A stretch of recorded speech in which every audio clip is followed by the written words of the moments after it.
and this is the platform of GAS, a mentor that helps you to find the solution of your problems related to various aspects of your life, like education, knowledge, career, personality, health, and lifestyle.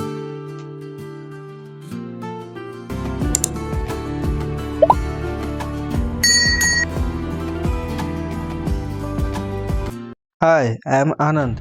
हम लोग मानवीय सभ्यता के विकास की कहानी सुन रहे थे और इस कड़ी में हम एक ऐसे मोड़ पर पहुंच चुके थे जहां एक आदिम मानव सभ्यता के चौखट पर पैर रख चुका था।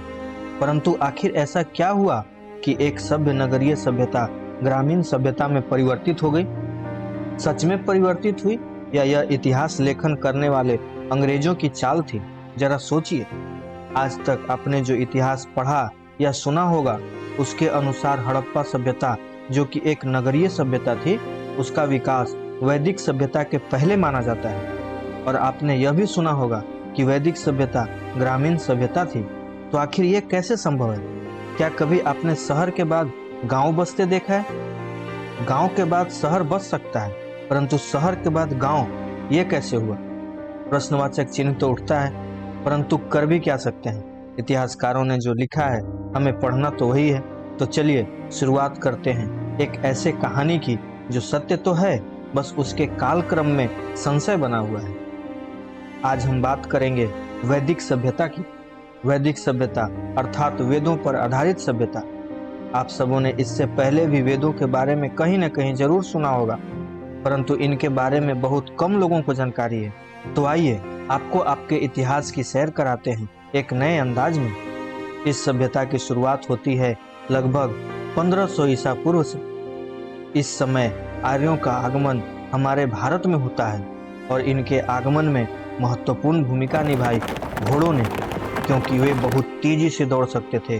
भारत आने के बाद दो प्रजातियों आर्य और यहाँ के मूल निवासियों में जंग होती है और जंग का परिणाम ताकतवर के पक्ष में जाता है, अर्थात आर्य विजयी होते हैं। तथा अब धीरे धीरे दोनों संस्कृतियों का समागम होता है और इस समागम का समाज पर बहुत गहरा प्रभाव पड़ता है। समाज में आमूल चूल परिवर्तन आता है।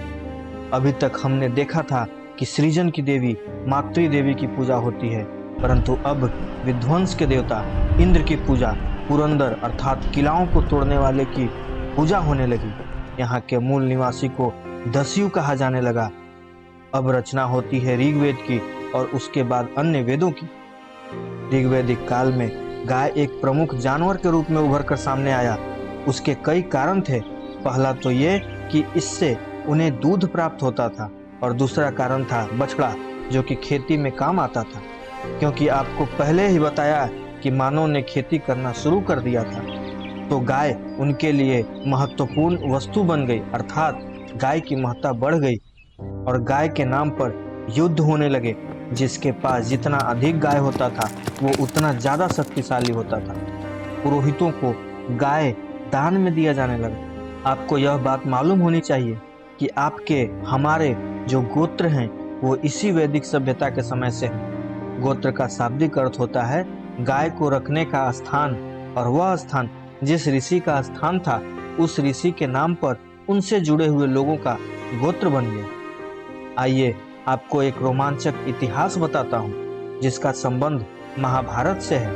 और वे लोग जो ऐसा मानते हैं कि महाभारत एक काल्पनिक कहानी है, तो वे भी सुन लें कि ये कोई काल्पनिक कहानी नहीं बल्कि भारत का इतिहास है, जिसका साक्ष्य उपलब्ध है।